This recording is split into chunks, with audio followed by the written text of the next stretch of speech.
안녕하세요 여러분. 오늘은 식물과 에너지, 식물의 호흡과 에너지 2차 수업을 하도록 하겠습니다. 교과서는 140쪽에 있는 내용이고요. 우리가 교과서를 가지고 있지 않으셔서 화면을 보면서 같이 수업을 진행하면 될 것 같습니다. 자, 오늘은요 식물의 호흡을 이해하고 호흡과 강화성의 관계를 설명할 수 있다. 식물의 호흡에 대해서 같이 공부를 하도록 하겠습니다. 자, 식물의 기체교환은 낮과 밤에 어떤 차이가 있을까라고 되어 있죠. 여기 재밌는 만화 그림이 교과서에 실렸는데요. 사과가 그랬어요. 너 광합성 안 해? 그런 거죠. 근데 식물의 잎이 뭐래요? 밤이니까 숨 마실래? 이러는 거죠. 식물도 호흡을 합니다. 우리가 저번 시간에 식물의 광합성에 대해서 같이 공부를 했는데 식물도 역시 호흡을 해요. 식물의 호흡은 낮에도 하고 밤에도 하겠죠? 그래서 호흡을 하고 있습니다. 자, 우리 개념 영상 같이 보고 수업을 진행하도록 할게요.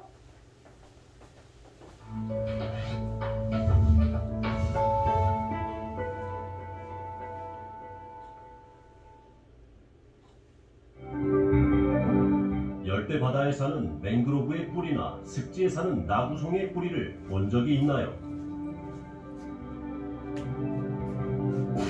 뿌리의 일부가 땅 위로 솟아나와 있지요. 그건 바로 호흡을 하기 위해서랍니다. 식물의 호흡은 광합성으로 얻은 양분을 분해하여 생명 유지에 필요한 에너지를 얻는 과정을 말합니다. 식물은 광합성을 할 때에는 이산화탄소를 흡수하고 산소를 내보내는 반면 호흡할 때에는 산소를 흡수하고 이산화탄소를 내보냅니다. 빛에너지를 이용하는 광합성은 주로 낮에 일어나지만 호흡은 낮과 밤에 관계없이 항상 일어납니다. 단, 낮에는 광합성량이 호흡량보다 많기 때문에 이산화탄소를 흡수하고 산소를 방출하는 기체 교환이, 밤에는 낮과 반대로 산소를 흡수하고 이산화탄소를 방출하는 기체 교환이 일어납니다.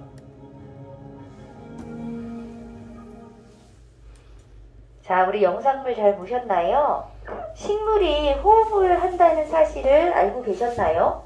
동물은 이제 숨 쉬는 걸 우리가 눈으로 확인할 수 있는데 식물은 숨 쉬는 걸 눈으로 확인할 수가 없잖아요. 근데 동물과 마찬가지로 식물도 호흡을 해요.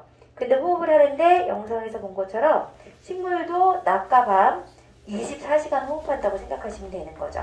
동물과 마찬가지로 식물도 숨을 쉰다라는 거예요. 자, 식물세포에서는 강합성으로 만들어진 양분이 산소와 반응하여 이산화탄소와 물로 분해되면서 에너지가 발생한다. 이런 과정을 호흡이라고 한다라는 거죠. 자, 왜 숨을 쉬냐고 물어보면 뭐라고 대답을 하시나요? 이런 질문을 받아보신 적이 있으신가요? 뭐 살기 위해서? 숨을 안 쉬면 죽으니까? 뭐 이런 대답 하실 것 같아요. 그런데 과학적으로 설명할 때 왜 숨을 쉬냐라고, 왜 호흡을 해야 되냐라고 물어본다면 에너지를 얻기 위해서 숨을 쉰다라고 얘기할 수가 있는 거죠. 사람 같은 경우는 에너지 갖고 뭐에 쓰냐면 내 몸의 체온이 36.5도여야 하고요. 친구랑 얘기하는데도 에너지가 쓰여지는 거고요. 내가 음식을 먹었을 때 소화하는 것도 에너지가 쓰여지는 거죠. 이렇게 에너지가 없다면 살아갈 수 없는 것처럼 식물도 역시 마찬가지로 살아가기 위해서는 에너지가 필요한 거죠. 이 에너지를 얻기 위해서 식물도 역시 호흡을 하는구나 라고 생각하시면 될 것 같아요. 자, 보시는 것처럼 식물은 광합성에서 포도당을 만들죠. 그러면 식물이 만든 포도당을 산소랑 결합해서 이산화탄소와 물과 에너지를 얻는 거예요. 이렇게 동물이건 식물이건 호흡을 하는 건 에너지를 얻기 위해서 하는 과정이다 라고 생각하시면 돼요. 자, 강합성에는 이산화탄소가 사용되죠. 우리 저번 시간에 공부했어요. 광합성 하려면 이산화탄소가 있어야 된다. 그리고 광합성 하면 산소가 발생되지요. 그런데 호흡에는 산소가 사용되고 이산화탄소가 발생돼요. 그러니까 광합성과 호흡은 함께 공존해야 되는 거죠. 아마 둘 중에 하나라도 없어진다면 이산화탄소가 없거나 산소가 없어서 지구상의 동물과 식물은 살 수가 없을 것이다 라는 거예요. 자, 아이고, 한 장 더 넘어갔어요. 자, 광합성은 빛 에너지를 이용해서 주로 낮에 일어나요. 자, 광합성 일어나려면 햇빛하고 물하고 이산화탄소 있어야 된다 그랬죠. 그러니까 광합성을 하는데 태양은요, 낮에 뜨고 밤에 지잖아요. 그러니까 광합성은 낮에만 일어날 수밖에 없어요. 뭐가 없으니까? 빛이 없으니까. 그래서 광합성은 빛 에너지를 이용하니까 주로 낮에 일어나지만 호흡은 아까 뭐라 그랬어요? 24시간 숨 쉬어서 에너지를 만들어야 된다라고 했죠. 그래서 호흡은 낮과 밤에 관계없이 항상 일정하게 일어난다라는 거죠. 그래서 식물의 기체 교환은 낮과 밤의 반대로 나타나요. 자, 식물을 보면요. 낮에는 광합성량이 호흡량보다 많아요. 호흡을 하려면 산소가 들어오고 이산화탄소가 나가잖아요. 근데 광합성량이 호흡량보다 많으니까 식물의 입장에서는 낮에는 이산화탄소가 들어오고 산소를 내보내니까 낮에는 산소 발생량이 훨씬 많은 거죠. 식물은 이산화탄소를 흡수하고 산소를 방출한다라는 거죠. 낮에는 그래요. 식물 입장에서 광합성과 호흡을 같이 하는데 광합성 하는 양이 훨씬 많으니까 식물은 산소만 내보내는 것처럼 보이는 거예요. 하지만 호흡도 한다라는 거죠. 밤이 되면 어떻게 될까요? 밤이 되면 햇빛이 없으니까 광합성을 할 수가 없겠죠. 그럼 밤에는 낮에 있던 호흡을 연이어서 하는 거죠. 그러면 식물이 밤에 호흡하니까 식물도 역시 산소를 흡수하고 이산화탄소를 방출한다라고 말할 수가 있어요. 자, 우리 교과서 개념 플래시인데요.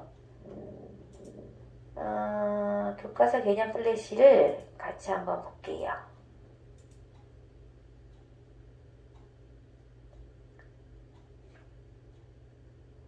자, 식물은 광합성으로 만든 양분을 이용해서 호흡을 통해 에너지를 얻어요. 호흡은 세포에서 생명활동에 필요한 에너지를 얻는 과정이다 하는 거죠. 하여튼 왜 숨쉬냐 물어보면 에너지 얻으려고 그러면 돼요. 자, 호흡하는 거니까 산소가 들어오고 이산화탄소가 나가겠죠? 식물의 호흡은 산소가 들어오고 이산화탄소가 나가서 에너지 얻는 과정이에요. 그러면 광합성을 할 때랑 호흡을 할 때 보면 광합성 할 때는 이산화탄소 방출, 산소 방출, 이산화탄소 흡수, 산소 방출, 호흡할 때는 산소 흡수, 이산화탄소 방출. 광합성이 일어나는 시간, 호흡이 일어나는 시간을 보면 광합성은 낮에만, 호흡은 낮과 밤에 관계없이 계속 일어난다라고 말할 수가 있는 거죠. 자, 낮 동안의 기체 교환은 광합성을 훨씬 많이 하니까 낮 동안의 기체 교환은 산소를 내보내는 것처럼 보이는 거죠. 호흡은 밤에만 하니까 반대가 되는 거죠. 식물은 호흡을 하여 광합성을 만든 양분에서 에너지를 얻고 식물의 기체 교환은 낮과 밤에 반대로 일어난다라고 말할 수가 있어요. 자, 광합성은 양분을 만들어 에너지를 저장하는 과정이고 호흡은 양분을 분해하여 에너지를 얻는 과정이다 라는 거죠. 자, 우리가 저번 시간에 배운 광합성과 호흡이요. 전체적인 이야기, 핵심 정리라고 말할 수가 있는 거죠. 광합성은 양분을 만들어 에너지를 저장하는 과정이고 호흡은 양분을 분해하여 에너지를 얻는 과정이다 라는 거예요. 자, 호흡과 광합성의 관계를 어떻게 표현할 수 있을까? 그래서 얘는 교과서 141쪽에 해보기예요. 자, 교과서 그림인데 우리가 교과서가 없어서요. 자, 같이 한번 읽어볼게요. 그림은 식물에서 일어나는 호흡과 광합성의 관계를 나타낸 것이다 라고 되어 있어요. 자, 이 광합성하러 가죠. 빛에너지 있죠? 광합성 하려면 우리가 뭐가 필요하다고 그랬어요? 이산화탄소하고 물하고 햇빛이 필요하다 그랬죠? 그러니까 가는 이산화탄소에 해당하겠죠. 자, 광합성하면 뭐가 나온다고요? 포도당과 산소가 나온다 그랬죠? 그럼 포도당과 산소는 다시 호흡하는 데 쓰여야죠. 그러니까 계속 돌아가는 거죠. 자, 교과서 문제예요. 가와 나에 해당하는 기체는 각각 무엇인지 말해보자 라고 되어 있지요. 그래서 가는 이산화탄소, 나는 산소 이렇게 해당하는 거예요. 가는 이산화탄소, 나는 산소. 자, 이산화탄소랑 산소 같이 보셨고요. 자, 식물세포가 포도당을 만들고 이를 분해하여 에너지를 얻기까지의 과정을 포도당의 입장에서 글로 써보자 라고 되어 있죠. 요즘엔 이렇게 과학 시간이어도 국어랑 연계돼서 이렇게 문제를 내기도 해요. 그래서 보시면 이렇게 쓸 수 있는 거죠. 어떻게 이렇게 글짓기를 해볼 수가 있으시겠어요? 자, 그러면 포도당 입장에서 글쓰기를 해보자 라고 했으니까, 자, 포도당 입장에서, 자, 안녕, 난 포도당이야. 나는 엽록체에서 태어나. 낮에 햇빛이 비치면 식물세포의 엽록체에서 이산화탄소와 물을 원료로 내가 만들어지지. 그래서 이 포도당은 식물의 잎에서 광합성을 통해서 만들어지는 거다 그랬죠? 그래서 식물의 잎이 초록색일 때가 식물은 사람으로 말하면 젊은 시절에 해당한대요. 그래서 에너지를 만들 수 있는 거죠. 영양분을 만들 수 있는 거예요. 그래서 식물의 잎이 뭐 갈색 떨어지면 사람으로 말하면 노년기에 해당한다라고 말할 수 있어요. 나는 곧 물에 녹지 않은 녹말로 바뀔 수도 있고 에너지를 생산하는 원료로 사용될 수도 있어. 에너지를 생산하는 원료로 사용될 때에는 내가 산소와 반응하여 다시 이산화탄소와 물로 분해가 되는데 이 과정에서 에너지가 방출되어 세포의 생명활동에 이용된다. 이렇게 포도당이 만들어지면 다시 산소랑 결합해서 호흡을 할 때 에너지를 만드는 거다라고 표현을 하고 있지요. 그러니까 왜 숨을 쉬냐라고 물어본다면 에너지를 만들기 위해서 숨을 쉬는 거예요. 이렇게 산소랑 이산화탄소는 계속 쉬면 안 돼요. 우리가 아까 교과서 요 만화 그림이 너무 잘 표현되어 있는데 얘가 이산화탄소였고 얘가 산소였죠? 얘네들이 쉬면 안 돼요. 광합성 하는 데 쓰였다가 호흡하는 데 쓰였다가 이렇게 계속 쉼없이 왔다 갔다 순환해야 된다라는 거죠. 자, 요거 우리 같이 여기까지 봤고요. 이제 스스로 확인하기 볼게요. 1번. 자, 세포에서 양분을 분해하여 생명활동에 필요한 에너지를 얻는 과정을, 자, 이걸 우리는 뭐라고 하냐면 호흡이라고 하는 거죠. 그래서 포도당이 산소랑 만나서 호흡을 하면 에너지를 얻는다라는 거예요. 자, 2번 한번 풀어볼까요?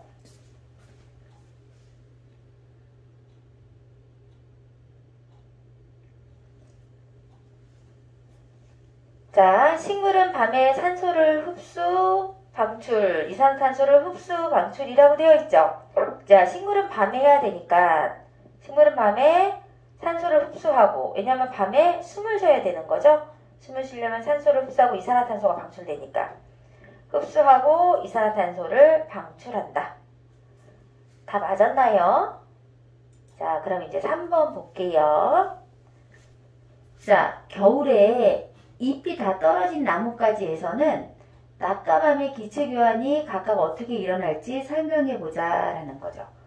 겨울에 잎이 다 떨어졌대요. 그럼 생각해 볼게요. 잎이 떨어지면 광합성을 할 수 있어요? 없어요? 광합성을 할 수가 없겠죠? 광합성은 식물의 잎에서 일어나는 거예요.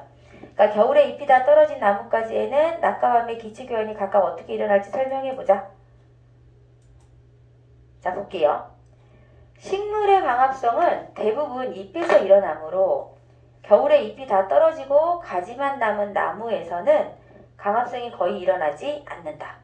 왜냐하면 광합성은 식물의 잎에서 일어나니까. 하지만 겨울에도 생명활동을 유지하기 위해 에너지가 필요하므로 잎이 다 떨어져 가지만 남은 나무에서도 호흡이 일어난다.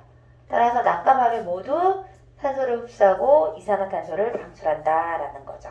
호흡은 잎이 있으나 없으나 일어나야 되기 때문에 그렇다라는 거예요.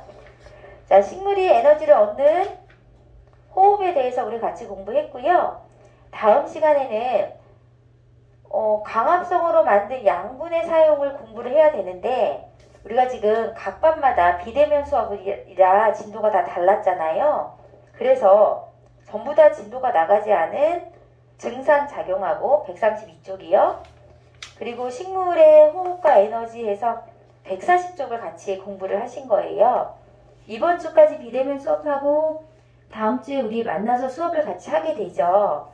그러면 수업을 같이 하게 되면 아마 그 반에 들어가는 이병희 선생님이나 또 제가 들어가는 반이 진도가 다 달라서 그 진도 나가던 데를 맞아 하고 그 다음에 아마 진도 좀 더 나가면 여기 뒤에 부분 진도 나간 거는 건너뛰고 그 다음 시간에 여기 두 식물을 호흡하게 되면 여기 두 단어는 건너뛰고 광합성으로 만든 양분의 사용에 대해서 이제 수업을 진행하게 될 것 같아요. 그래서 오늘은요 수업을 여기까지 하고 비대면인데 하여튼 집에서 잘 과학 공부하시고 나중에 학교에서 뵈도록 할게요. 자, 오늘은 수업은 여기까지 하고 마치겠습니다. 감사합니다.